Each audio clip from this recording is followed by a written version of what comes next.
Wednesday night special, New Year's Eve, different setting, but still the same duo. It's your boys reporting eligible, coming to you live, man. Thank y'all so very much for taking some time out of your busy evening, because I can imagine there's a lot of partiers out there that are taking in the vibes as they should to bring a close to what I hope has been a healthy 2025 and welcoming a 2026 with even more of the same wealth, health, and happiness onto everybody. I'm your boy Berto, joined by my guy and my co-host Bro Talk. As you already know, reporting eligible, coming to you live Wednesday nights, every Wednesday night, 9 p.m. But Bro Talk, what is going on, my friend? There's something going on with your voice. What's going on, man? Yeah, we were just I don't talking pregame, man. I woke up the other night and this morning recording my prediction video, and I'm just like, man, what's going on with my voice? And I realized I lost my voice from yelling when Bijan broke that 93-yard touchdown run. I was yelling know. at the top of my lungs. I have a neighbor behind me that was like, "Hey, you good?" I'm like, "Yeah, you watching the game?" He goes, "Oh, that's why you were screaming." I said, "Yeah, that's why I was screaming." And my wife couldn't do anything but laugh. But yeah, uh, we're in high spirits. Absolutely. Talked that mess last night on the NFC South roundtable. Yeah, baby. Talked the mess all over Twitter, right? There we go. Everyone doubted us. It's a good time to be a Falcon. Well, I mean, we're not in the playoffs, but it feels good to take down an NFC juggernaut on Monday night in the red helmets. Yeah, man, I'm good. I'm good. And NFC conference juggernaut is said right. Before this game, obviously, the Rams did suffer a crushing defeat to the Seattle Seahawks in overtime. They had a mini bye by some accounts, an extra day or two off to prepare for the Falcons, film review. But man, the Falcons came ready to play. That defense was humming. Matthew Stafford really looked, he took a step back in this game. The Falcons, made him look ordinary.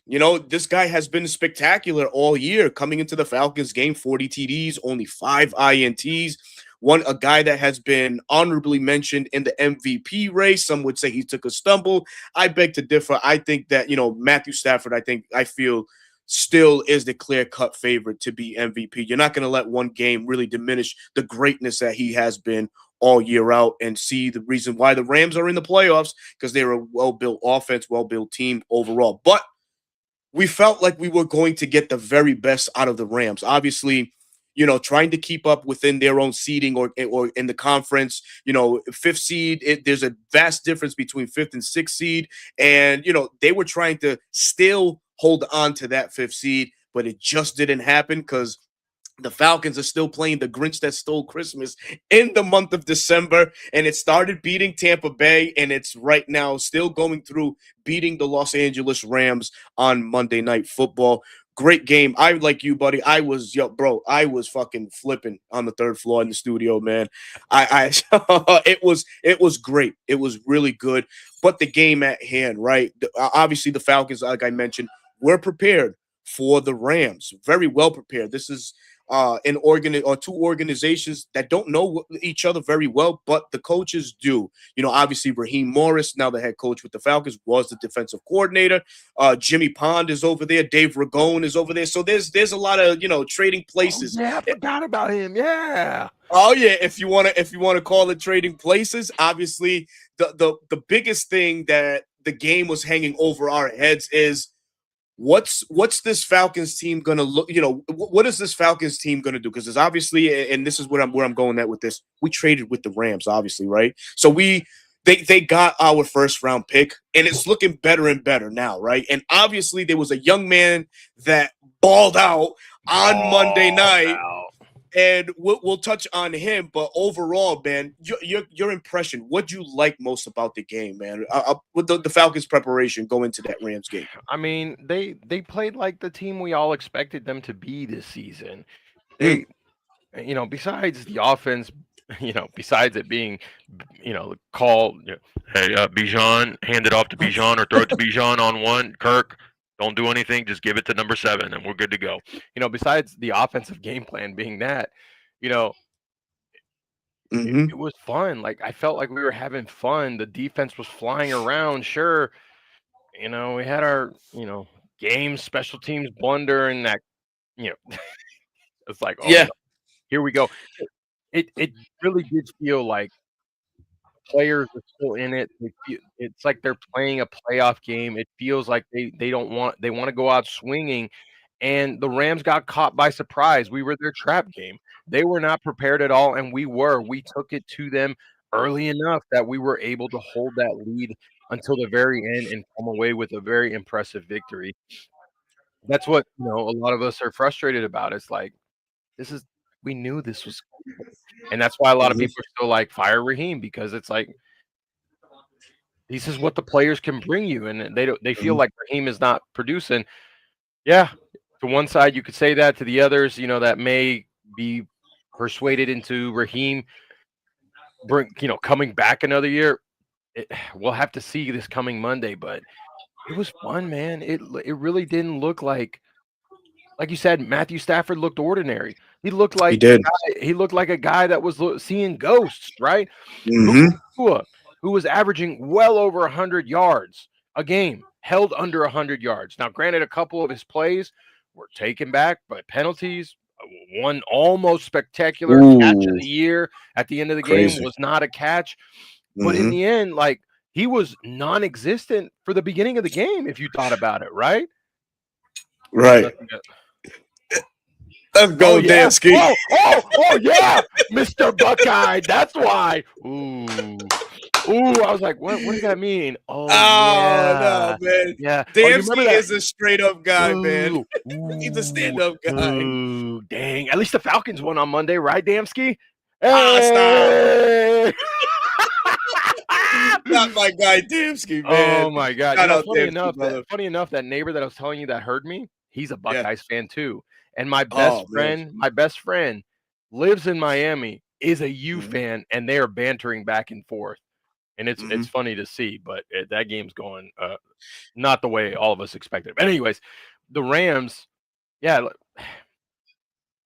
this is who the Falcons can be. Are there Hmm. areas to improve? We all know there are. Sure. We all know that they can continue to build, but it's like now there's so much uncertainty where it's like at one point where we were down in the dumps before this 3-game win streak, it's like, yeah, everyone's a clean house. Like it's gonna Hmm. happen. Now you go on a 3-game win streak, you beat Tampa, you beat you barely beat a bad Cardinals team, but then you beat an NFC juggernaut. Um all I can do is shake my head about this team. 2025 did not go the way as planned, but we had some high moments. Monday night being one of them. Yeah, absolutely. And while still touching and talking about this Rams game, I think it may be time to finally give this Falcons offensive line their flowers, right? Mm. Relatively they Hold on, they hold they, on. they kept go ahead. Go ahead. I would Go say ahead. all but one guy, but anyway, I digress. Go Yeah, ahead. as a unit, I think they did a fantastic job.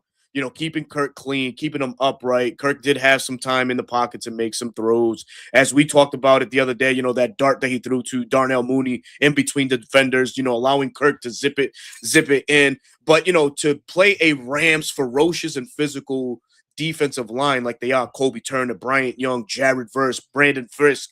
These guys get after it. They're just fast and physical. And really, the Falcons stood the test, right? The Falcons' offensive line coming to this game have only given up 22 sacks between two guys. That's impressive.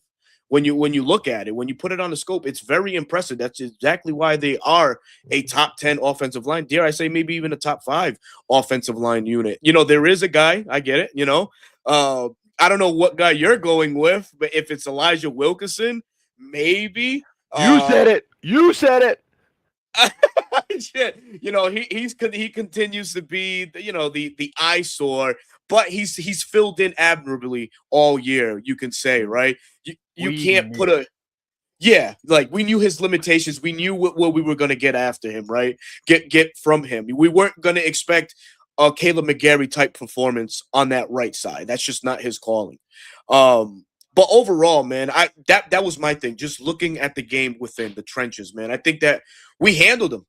Puna Ford, another guy, and you saw the one-on-one matchup with Chris Lindstrom, brother, man. He washed him. I'm like, yeah. I like this here. Yeah, Iron he sharpens iron, man. yeah. Yeah, that was So the guy, I mean, for those of you that have never seen the interview, Jason Kelsey said Puna Ford was the guy that he struggled with the most because he was yeah. shorter, he's got the long arms, he always won the leverage battle, and Chris won that one, man. That He was sure did, man. nasty on that touchdown run. I loved it, man. I loved right. Yeah, he pancaked, I think, on that play. They climbed up and he got to his guy and drove. And what more can you ask from your all pro guard, man? He did exactly what he needed to do. Offensively, you know where we're gonna go with this because it was the Bijan show. Bijan is undoubtedly a special talent. I know you've said it, and I'm with you, man.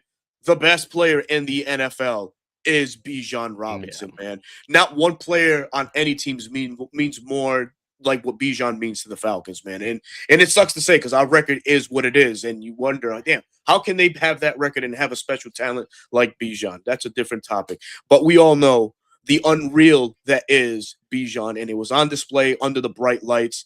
Put on a performance of a lifetime, 22 carries, 195 yards, almost broke that 200. I wanted 200 for him against that Rams defense. I'm like, I give me Yeah. 200, get 200, brother. But he turned in a spectacular performance under the bright lights. Falcons with this win move to 4-1 in prime time. So maybe next year we get the same amount of prime time games. We'll see. Schedule makers, if you watch this, man, please give us some more. And in red helmets too. So that way we can build on the impressive winning streak we got with that. But Bijan Robinson, man, your thoughts right quick. Well, Bijan, you can't say enough of the player, right? Hmm. Special player, stops on a dime and can pick right Oh, back up where he leaves off. Everyone comps amazing. him to LaDainian Tomlinson, Barry Sanders.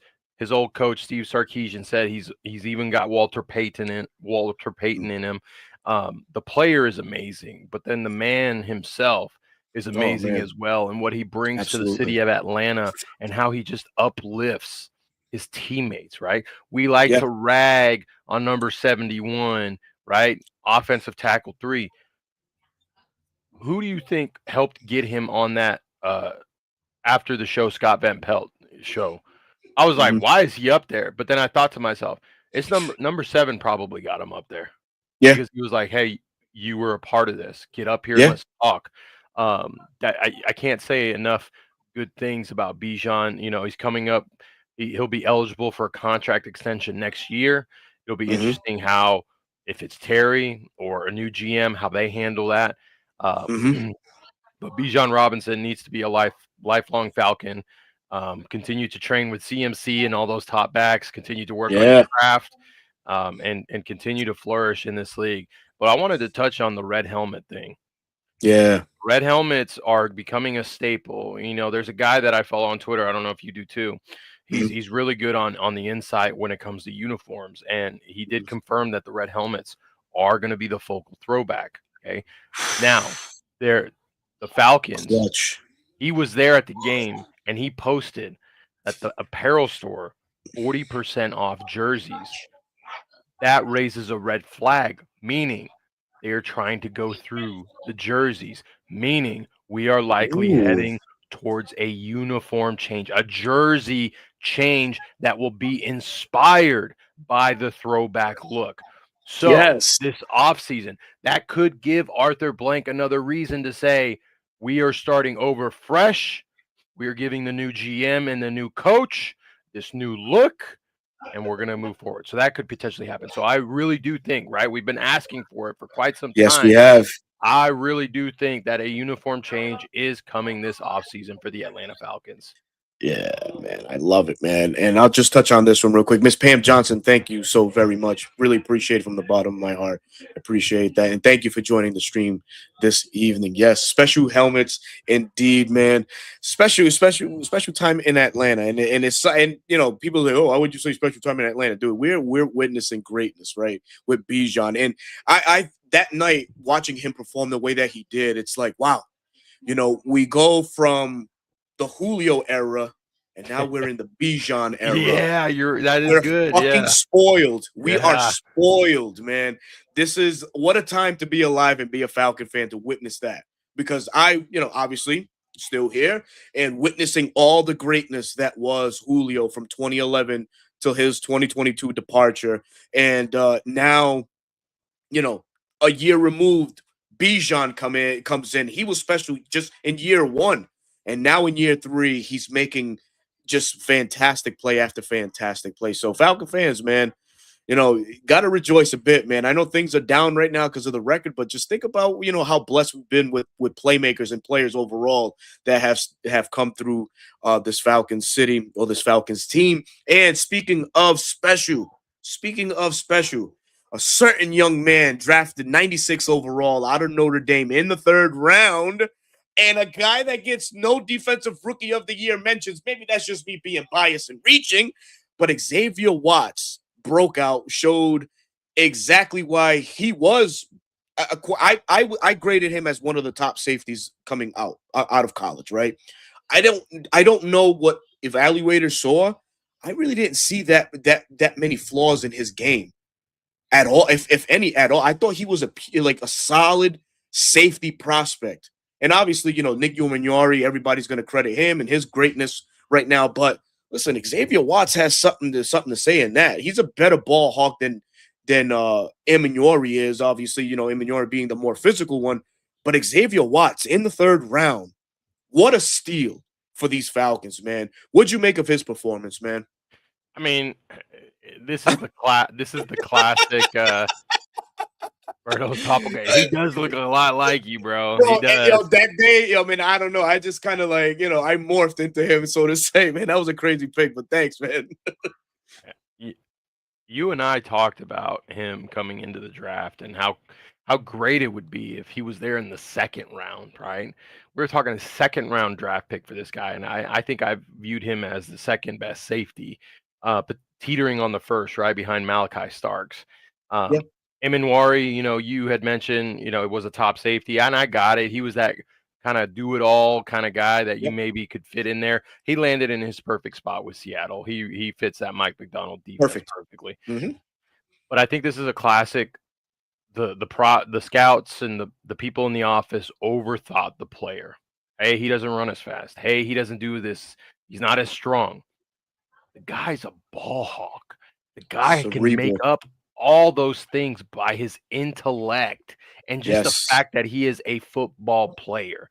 Mm-hmm. He did not start his career at Notre Dame at safety. What was it? Wide receiver? Wide receiver. He transitioned. Yes. That's why he's so good with his hands. And then he switched over to safety. We are getting Xavier Watts in his 4th year playing safety, 3rd year potentially. Yes. We are just scratching the surface of this kid's potential. And the fact, I tweeted this out, that I thank the Los Angeles Rams for trading with us, not only for James Pierce Jr., but it helped us land Xavier Watts, 2 cornerstones for the future for this defense. Because when Jesse Bates' time does come up, hey, we have the next generation Jesse Bates right there. And to see him come away with 2 interceptions, man, if he would just almost had that big six. That would have been sweet. That would have been the cherry on the top. But 2 interceptions, a boatload of tackles, just baiting. The second one where he baited Stafford, right? He saw it coming all the way. The ability to go from one side of the field to the other to make the interception. It's just, you can't say enough good things. Has he had rookie moments? Yes, he has. He had one in that game where he bit on Terrence Ferguson's post route and he ran it. He rounded it back to a corner route. That happens, right? Those are learning moments. Those are teaching moments. But the fact that he's already there and he tied Deion Sanders' rookie interception record. So how many years later? 30, 40 years later? 30, yeah. Yep. It's crazy. Years, I think. Yeah. That's crazy. You can't say enough good things. And the fact he is a silent assassin too. He doesn't talk. He just very humble. He gets in there, gets his job done, and is hyped for his teammates. You saw how hyped he was when Bijan scored that touchdown after his interception. Same thing happened in Notre Dame with Jeremiah Love, where he intercepted it and he took it to the house as well. So special player that we have on defense. So when they talk speed, I go and you're more of a more savvier defensive guys that the coverages and what looks they're given. And that intel where he was showing that he was in the box was actually cover 1 because once the defense aligned, he was the sole safety at the top. But the speed that he had to get from the second level of our defense all the way to the top, it's like, where was this? How do talent evaluators miss on his NFL speed?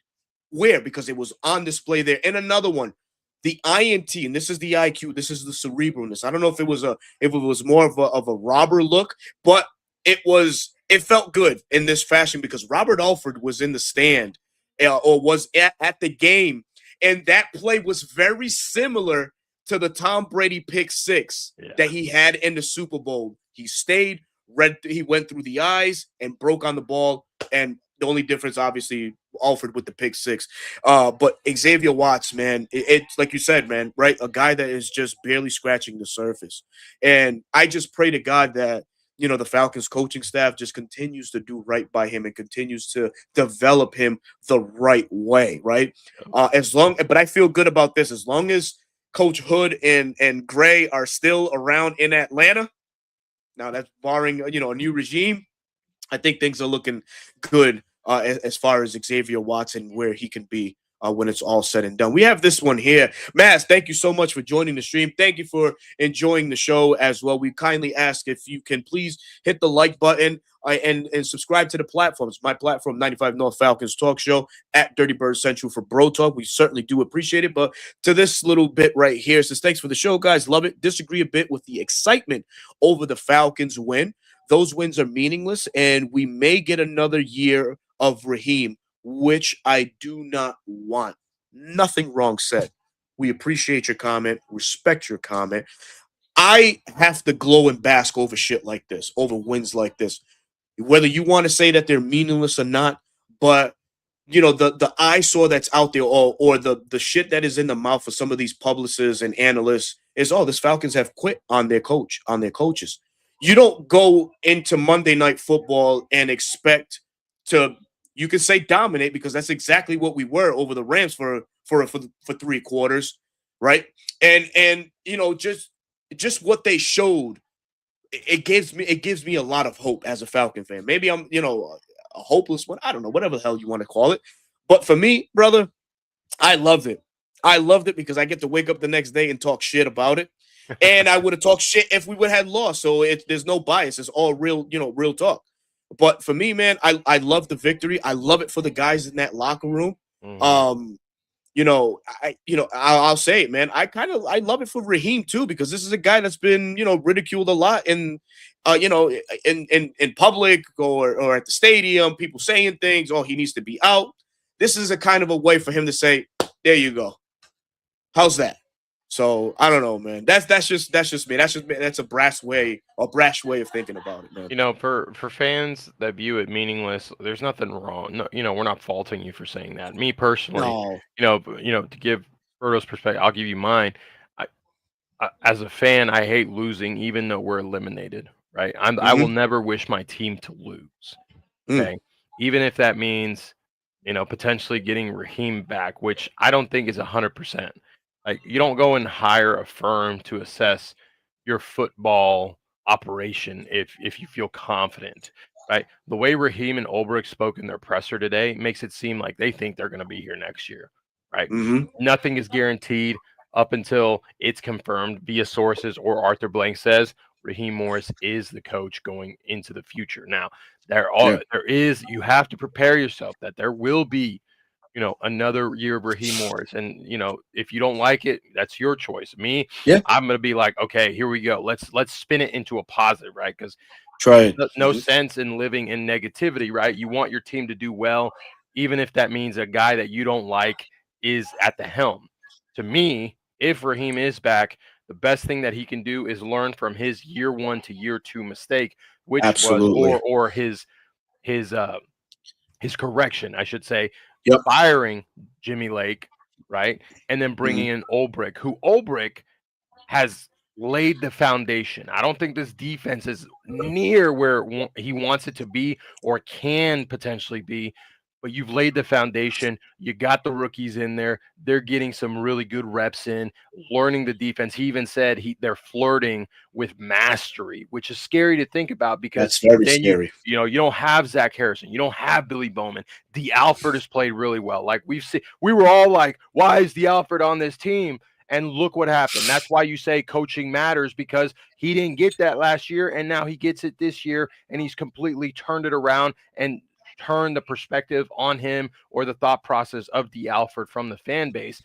So the best thing Raheem Morris can do if he is returned is get rid of that OC, is get rid of that special teams coordinator, show the fan base, show Arthur Blank, hey, it's not working. I'm willing to rip the Band-Aid off and get it done. Exactly. Right here what the Dan Mans is saying. You get Yep. rid of them. You bring in guys with experience, good experience, right? A lot of you would have said, oh, we were all on the fence on Ulbrich. Oh, that's Yeah. his buddy. Oh, look what he Yeah. did in New York. He took over for Salah. It wasn't good. Blah, blah, blah, blah. If they've got experience and they know what to do and they've learned, bring him in, because you don't know what could happen, right? But Raheem's mistake, year one, was hiring those 2 first-time play callers. We were all excited about Zach Robinson. Oh, we're getting someone from Sean McVay tree. He's going to bring everything from Sean McVay. And we got look at Nick Caley in Houston. He's learned. Look at that He's offense. learned. It's coming around. Even with the horrendous offensive line that they have, Zach Yep. Robinson, if he did not have Bijan Robinson, we would be dead last in the NFL. That's why he needs to go. And Raheem Morris needs to tell him, hey, you're still my bud, but you got to go. Or you're stepping down and going up into the booth being some guy. If you don't want to do that, no problem. See you later. There are plenty of guys willing to chomp at the bit and come back as an offensive play caller that Raheem Morris can bring back. Kevin Stefanski. Anyways.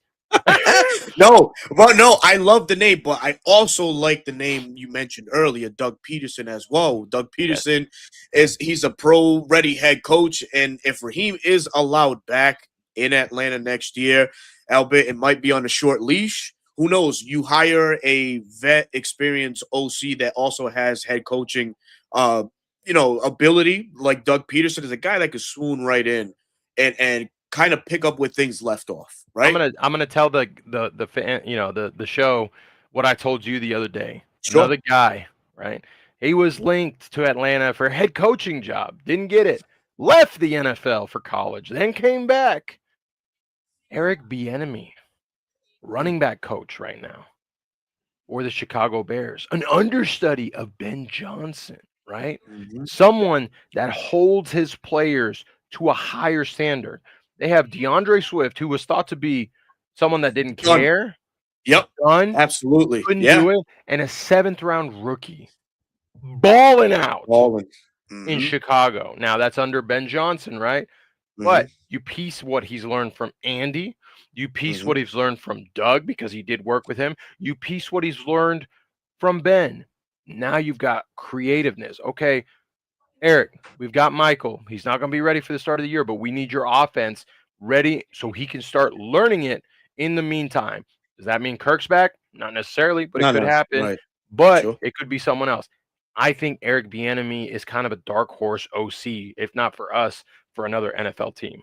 Absolutely. And that's a great point. But there's also one thing you didn't mention, the accountability that he puts on his players, right? If there was a play series where you had mentioned, and you spoke more about it, where he held a certain player accountable. He was, no, that wasn't my question. What was the play? Because the player didn't run what he was asked to do. Yep. That's what you need. That said player Yep. was Adrian Peterson when he was in Minnesota. Ooh, and he said Adrian Peterson tried to mouth off on him, and he said, no. I didn't ask for your nonsense. I asked you what was called in the huddle. Okay? Do what was called in the huddle, and then we can talk. And then that's the type of standard, because do we think Zach Robinson's doing that right now? No. No, man. Hell no. To do that? No. Do you think any of his staff is doing that? Maybe 1 or 2 guys, maybe. I've been critical on DJ Williams, the quarterback coach, but I see the quarterback coach, DJ Williams, sitting with Kirk and actually going through the pad, actually talking to players. While, Zach just doesn't show you that. It pisses me off not to see the OC with his quarterback, even if it's like for 1 or 2 series. Maybe it doesn't get shown on camera. Maybe it does happen. I don't know. But what I do know is I see DJ Williams with the quarterbacks more often than not. Yeah.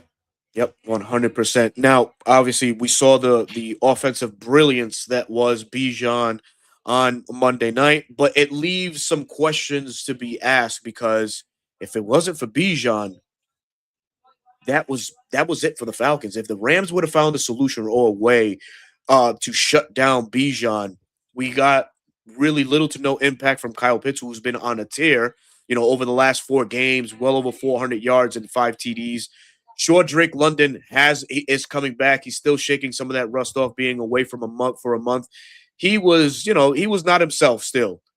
David Sills, obviously, he had a nice little catch to set up that Bijan touchdown, but otherwise was primarily quiet. And I know these guys, all three guys mentioned, do an excellent job at blocking, but blocking isn't everything. A little bit more is desired. So in the offseason, bro talk, what are we as Falcons doing to exhaust whatever monetary we have to ensure this offense is still trending in the right direction? Where are you exhausting your most revenue at? Offensive line, another running back, possibly a tight end, or that also very important wide receiver, number two I'm spot. looking. I'm looking to bring someone like a veteran wide receiver. And sometimes that's all it needs. Drake at this point you could say is a veteran, but he hasn't Yep. been in the league long enough. He's had to lead that room since he's been a rookie. It'd be nice for him to Yeah. get someone that's older than him, been there, done that. Hey Drake, let me teach you a thing or two here and up your game even more. I do think we spend a little bit of money depth wise on the offensive line and tight end. I could see us tag Kyle. He's earned Me that too. tag number unless he's willing to Absolutely. sign a deal at a real team friendly price.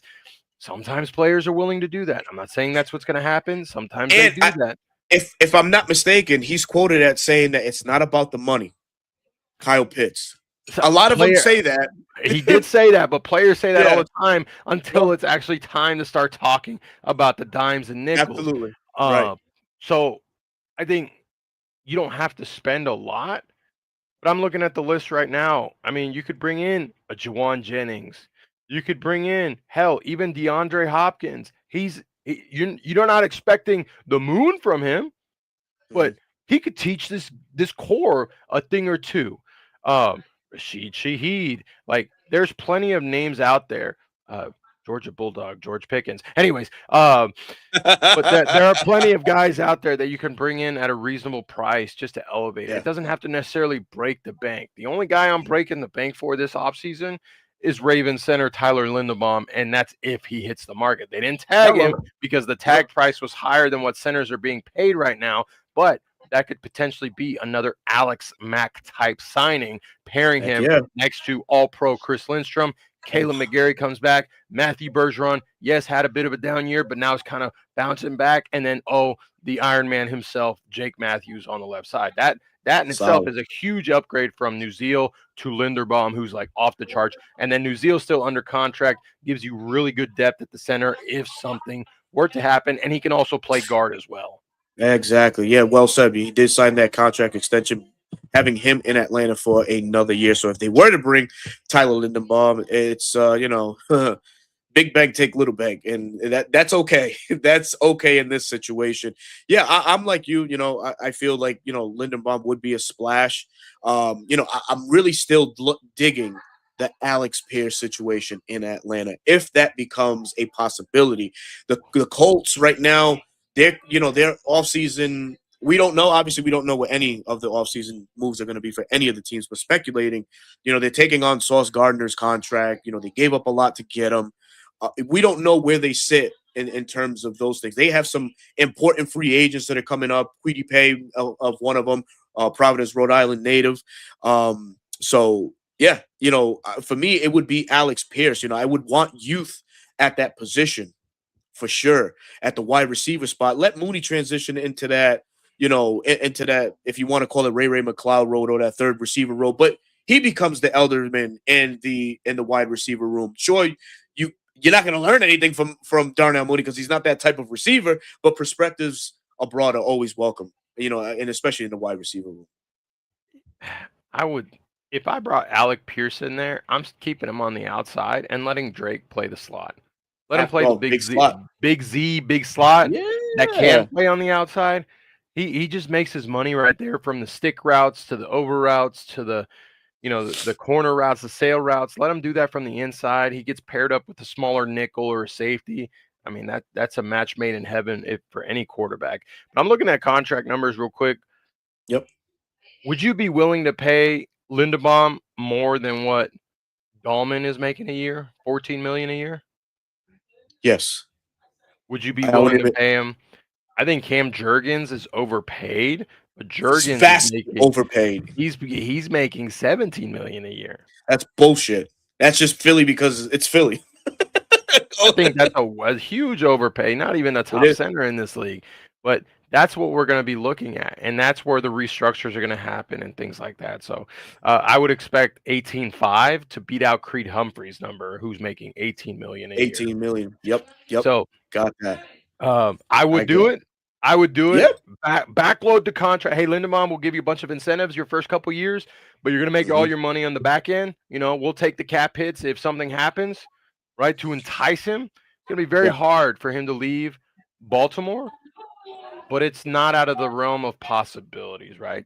It's not like a Yeah. Lamar Jackson situation who's still under contract and you got to trade for him. No, this guy's going to hit the market. And they didn't tag him or do his 5th year because it's going to be more than what centers are being paid for. So he Yeah. will get to test the market unless they're able to come to an agreement before free agency starts.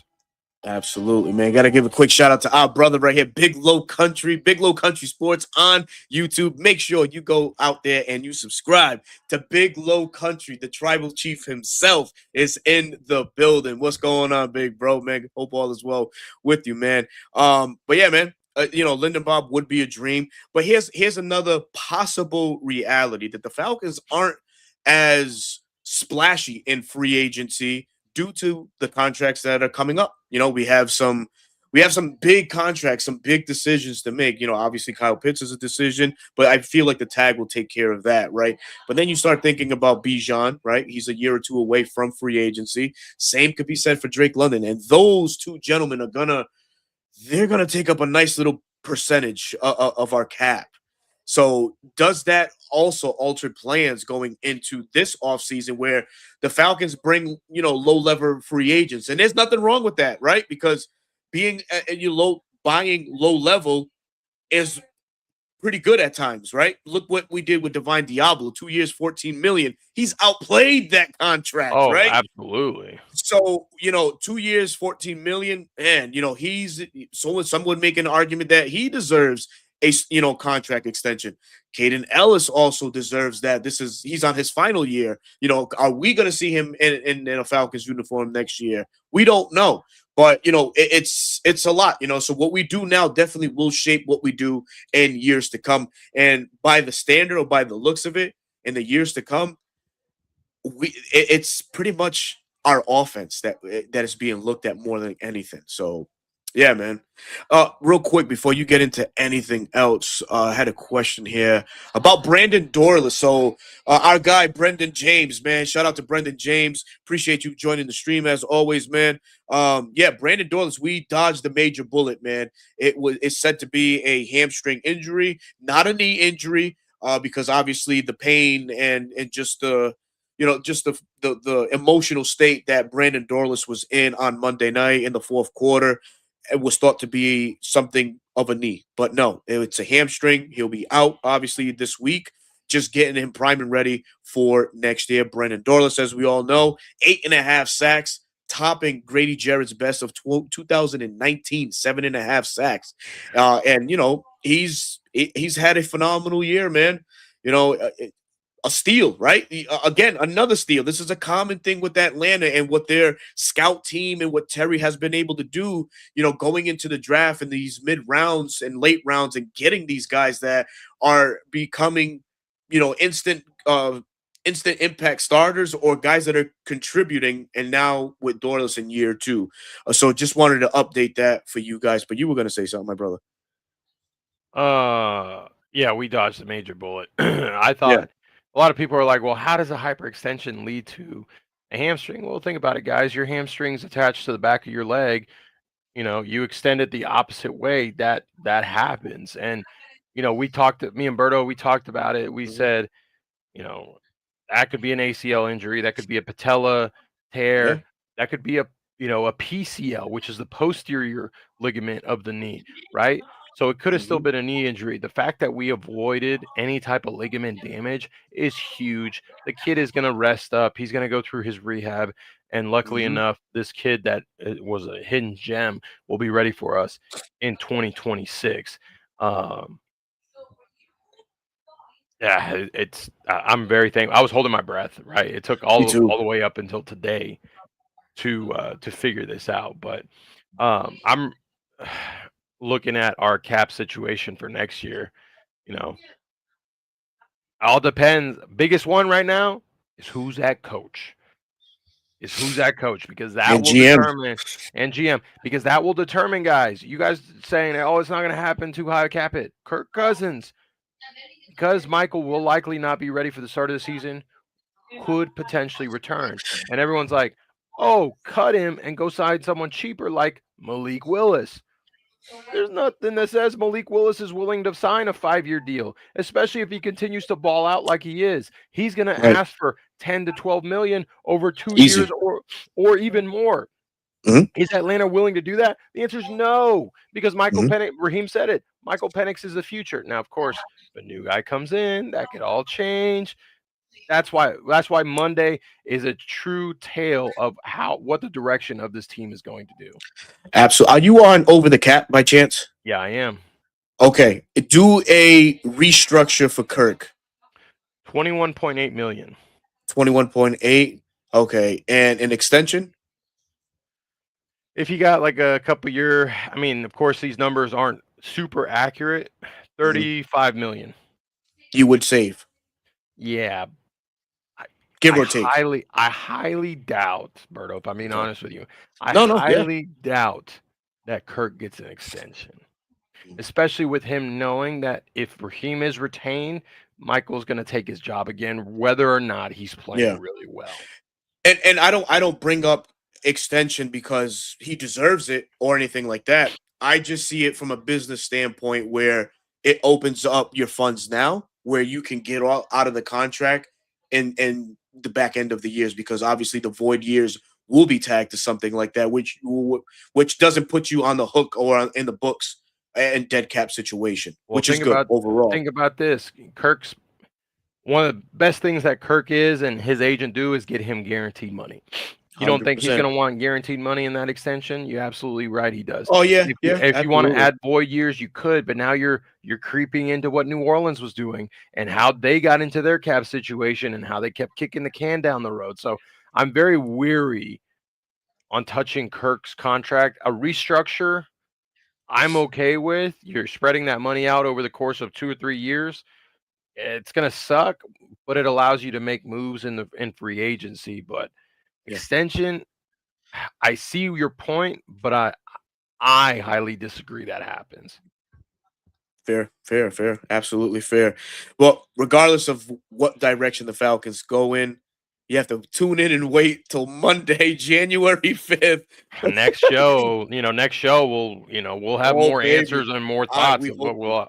what'll Yeah, happen. it'll be a juicy one because I'm sure, yeah, teams will be wheeling and dealing in this sense that's showing people the door and having them exit out of what's going on in Atlanta right now. But yeah, moving on to our last topic of the night is going to be previewing the New Orleans Saints by mom, but the New Orleans Saints and New Orleans Aints. Excuse me, got a little distracted there. My mom's acting a fool over here because it's obviously fucking New Year's and she's a little lit. Like, Ma, chill out. Believe us, man, we need it. We've had a long man, but yeah, the New Orleans Aints come to town against the Falcons. Obviously, let's preview that one right quick. Last game of the year, unfortunately. Out of this game, we've seen a lot of growth in what Tyler Shook has done from the first time we played him a couple weeks back. The kid has shown maturity at the quarterback level. I've seen some people even thrust him into the offensive rookie of the year, which I think is crazy because he doesn't have enough games under his belt to do so. Exactly. Yeah, so it's, but good to see the growth in him. Definitely going to be a different type player from first game to now. But for Mhm. me, It's an exciting. It's going to be an exciting game because I think this is a glimpse into the depth and the future of certain players within the Falcons. You know, someone put the name Nick Nash here. I'm excited to see if, or interested to see if the Falcons elevate him to get some in-game reps. You know, what is Kobe Bryant going to look like? Will they give him extended playing time or any serious look as a future at cornerback number 2, which going into the offseason is a need for the Falcons. So I look at little things like that. So what say you? What are you most excited to see going into this last game of the year? I mean, getting the young guys reps. Now, unfortunately, I don't think Sure. Nick Nash is going to get any reps. I don't think he's going to get called up. But as someone like Kobe Bryant, who saw only 4 snaps last week, why? Yeah. Why? You have Crazy. nothing to lose, Raheem. There's Nothing. no playoffs. There's no division title. Let the young man get some reps. He's shown you good things. And playing through the bad is what's going to get you the good, right? At least if you do come back going into next season, you can say Kobe Bryant has earned himself a roster spot to be here next Mhm. year and compete for I don't think he's going to compete for the second spot, but compete for one of those top backup spots, and be a special teamer for us. That's what I would be most intrigued to see. I'm intrigued to see if Bijan is going to break that all-time single season scrimmage yards that Chris Johnson has held for quite some time. I Mhm. think, what is it, 260, 254 yards? 254 yards if I'm not So something mistaken. like Yep. that, very doable, right? Especially with the way Brandon Staley runs his defense. Very, very doable.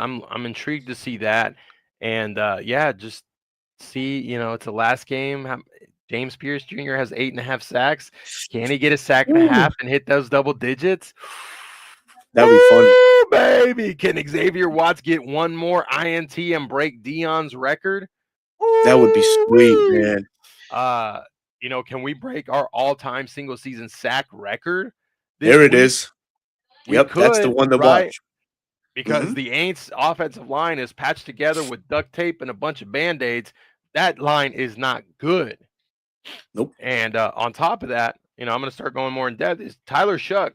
He has improved against pressure, but he still struggles against pressure. He doesn't force turnovers or throw turnovers per se, but that completion percentage drops from about 68% to 53%. That's a huge drop off That's a huge against dip. pressure. And guess who Yeah. blitzes at the second highest rate in the league? Huh, Falcons? huh, might be the Falcons, right? So Ulbrich Yeah, man. played a lot of drop zone, rushed only 4, very limited blitz because Matthew Stafford thrives against the blitz. Now that can be completely flipped, right? Because you have a rookie that struggles against the blitz. So those dogs are going to be hunting.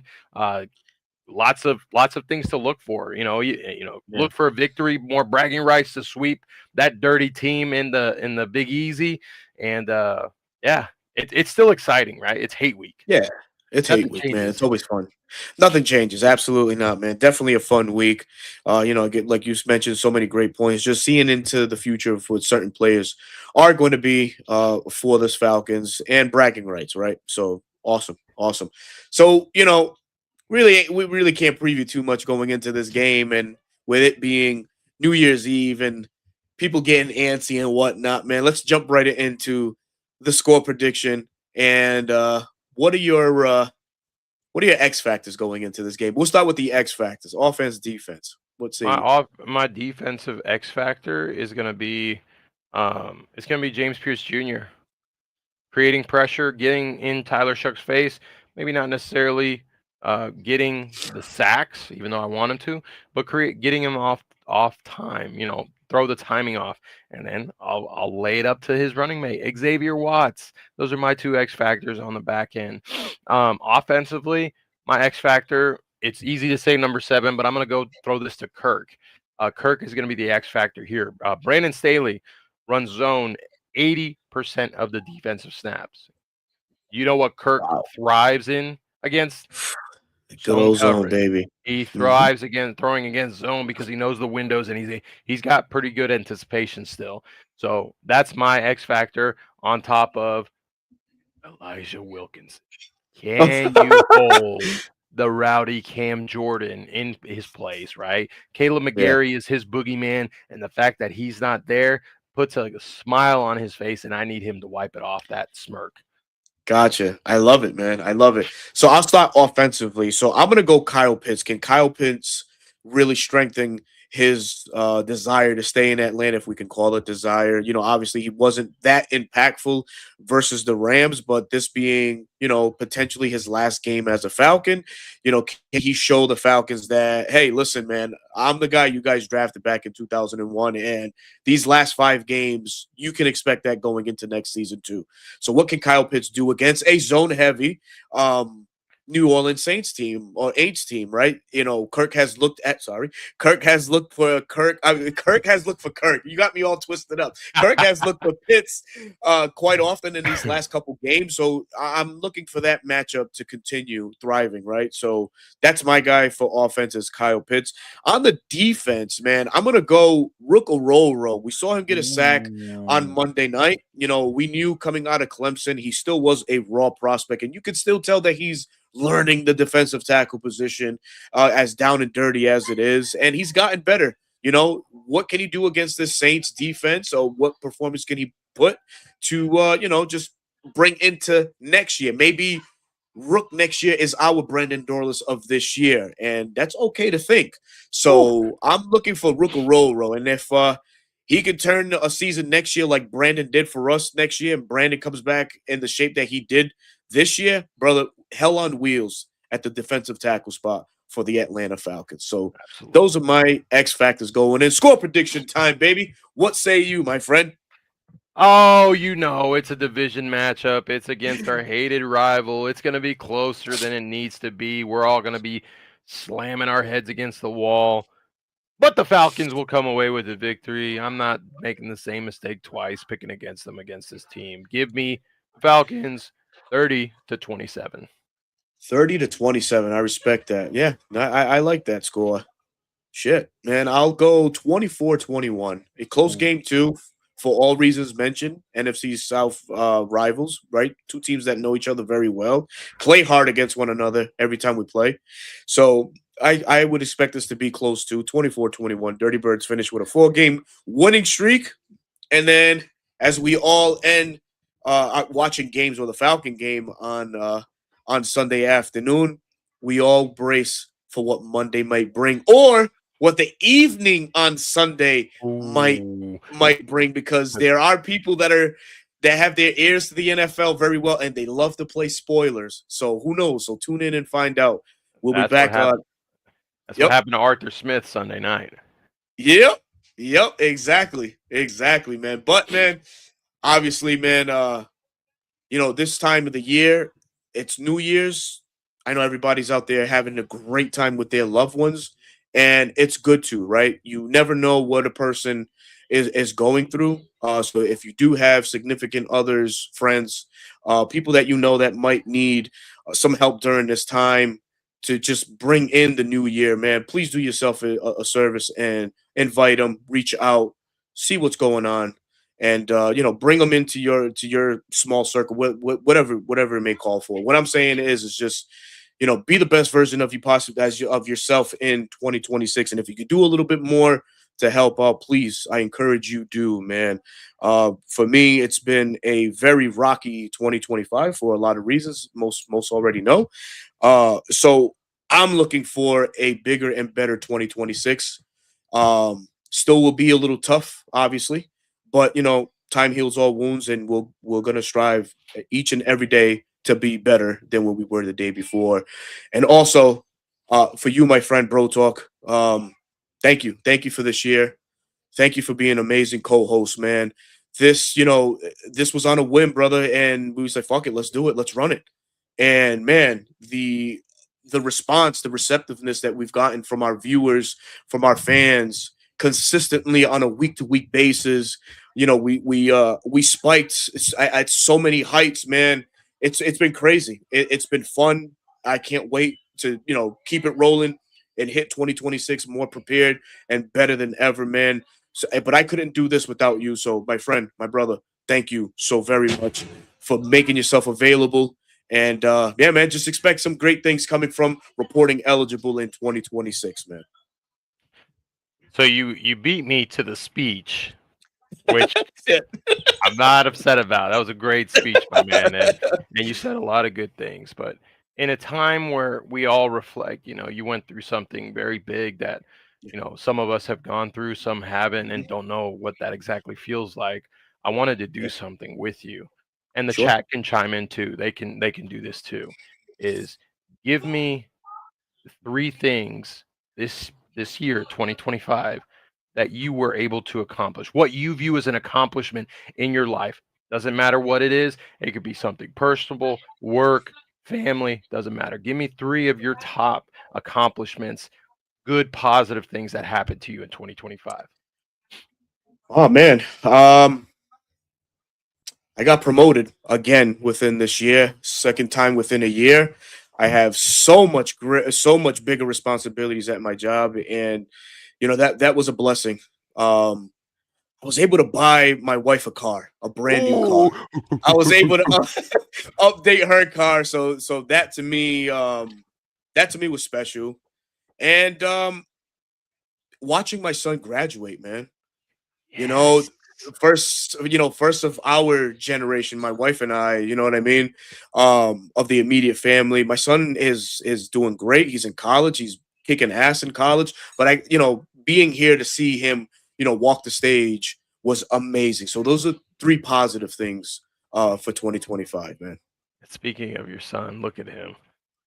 Oh, 20, and the big 20 says I'll be turning.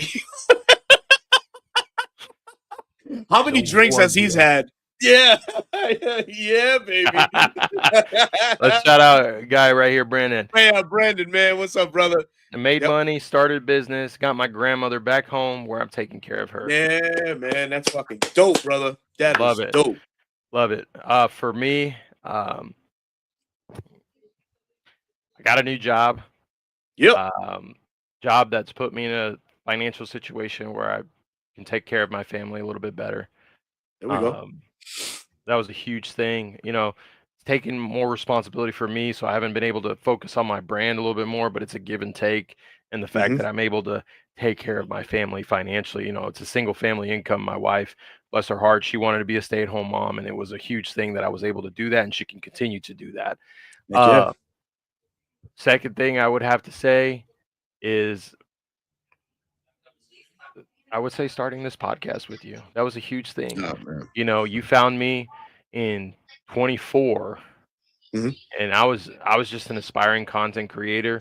We talked behind the scenes. I'd pop in, I joined you, and then we said, I was the one that said, "What do you think? Would you be Mm, willing?" And you were willing to take a chance on me to do this thing. And in year one, I'm super thankful. And the sky's the limit for us, right? I don't think, absolutely, I man. think we've seen plenty of comments that say we work well together, we gel well together. People Hmm. enjoy seeing us, whether it's providing insight or just being our goofy selves, right? Yeah, Having a good yeah, laugh yeah. because it's not always Absolutely. serious here, right? Right. So thank you, Berto, for Absolutely, doing man. this with me. Of course, brother. And the last thing, um, this was gifted to me, but me and my wife were able to go to Atlanta and experience an Atlanta Falcons game. That was Yeah. a huge surprise. That was not on the docket at all this year. Luckily, I have in-laws that I can say love me very much, and they know how much the Atlanta Falcons mean to me and how much I'm bought into it. And they went out of their way, and gifted us this experience for me and my wife. We're full-time parents, when I'm not at work, and it was hard to leave our kids. Hmm. The next goal is to take them with us when they're older so they can experience it. But Yep. it was an amazing experience to see the stadium in person. Now I see it on TV and was like, hey, we were there. We We were were there, baby. inside, and I was Heck lucky yeah. enough that the stadium roof was open. I got to Yep. meet some people. I got to meet Big Low. I got to meet, Yeah. some amazing people there. Ran into a couple people that follow me here on social media, which was a surreal experience for me. Um, it was really cool. 2025. Um, it, wa- I would say it wasn't the greatest year. It was a good year, but, Hmm. but I have a feeling that 2026 is we're gonna We're gonna skyrocket. take off. I love that, man. That's very, very, very inspiring, man. And to know to have a willing co-host alongside, man, we're gonna rock it out, man. We're gonna have some fun. We're gonna bring you some free agent targets, some draft evaluations, some draft prospects that could fit our Atlanta Falcons. We had a vision of breaking down certain things, certain plays, and bringing you the opponents and what their tendencies were. We started to do that a little bit, but then YouTube got a little YouTubey, and the NFL started they started cracking down on things Don't do like that. that. Stop Yeah, it. can't do that. Can't have fun. So it really broke an opportunity for us to really just kind of blast off into a different stratosphere, if you want to call it that. But that's okay, right? Because there's other ways we can continue distancing ourselves. There's a lot of fantastic, great content creators out. We respect each and every one of them and what they do because doing this does take hard work, does take dedication, it takes time, and sometimes all three things mentioned are not allotted, to us because we're family men at the end of the day. But much much respect to everybody and what they do in this space, man. So yeah, we'll continue doing what we got to do. We look forward to collaborating down the line. I know there's people that ask you guys don't collaborate a lot. No, it's not about it's nothing against anybody, right? We're trying to establish who we are as reporting eligible before the known faces or the new faces start coming in. But as time goes on, con tranquilo, as we say in the Spanish culture, as we call it that, man. But Miss Lisa Shepherd, before we part ways, thank you so very much for the wonderful and kind gesture that you did for me during my trying times. I received that today. Miss Lisa Shepherd was at Atlantic Station, and she got Ruka Roro to say what's up to me in a video. And Ruka Roro and Chris Lindstrom did sign some cards. Dedicated to me. I appreciate that. I got to find a space in the studio where to frame them and hang those, but they will make the wall. But to you, Miss Lisa, thank you so much for that. And thank you for this amazing comment as well. But, man, that's going to conclude the show. Bro Talk, before we go, man, please let them know where they can find you, brother. Last one of the year. You ended on Yeah, a baby. bang. As always, guys, short form content was the name of the game to end the year. Dirty Bird at Dirty Bird Central, Instagram Reels, TikTok, YouTube Shorts, wherever you get your short form content from. I'm hoping my goal to start off 2025 is to give you back that long form content.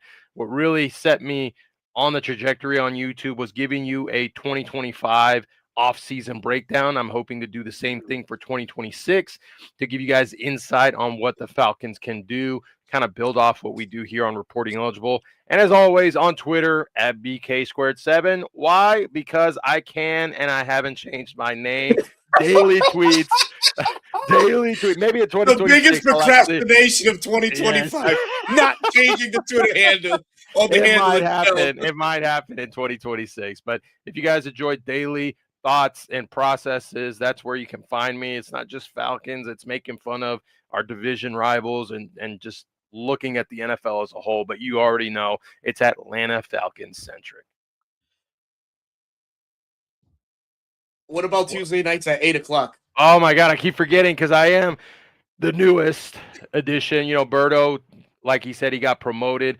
Life is busy for him, and I was gracious enough to be offered his spot on the round table, and I took it with grace because I wanted to make my boy proud. You can catch me every Tuesday, 8 p.m. Central or Eastern. 8 p.m. Yeah, Eastern. 8 p.m. You know it. Hey guys, I'm in Central Time. So anyway, 8 p.m.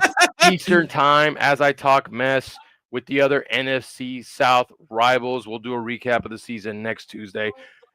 I'm tired of the Aints fans flooding the chat. I need you guys there. Please. Tuesday Please, night, 8 Falcon p.m. fans, show up and show out for our boy Bro Talk, as you guys did for myself on the NFC South Roundtable. Shout out to those guys as well. And, for sure, my boy, me, Berto, 95 North Falcons Talk Show. That's the fucking platform on YouTube. And you can still find me on Bleacher Report, still holding it down. This Sunday will conclude the last post-game reaction show comes to you on Sunday. But look for more projects and content from me on Bleacher Report, as we'll be in talks again, just mapping out what 2026 is going to look like. So a lot of fun and exciting things coming about in 2026. And just again, Happy New Year's. Thank you, everybody, for being such a supportive fan base to us at Reporting Eligible. We will be back, no doubt, on Wednesday night, next week, Wednesday night, 9 p.m. Hopefully with some with some juicy news regarding our Atlanta Falcons. Happy New Year's, everybody, man. Peace. Be safe out there. Yay! The yay part. Well,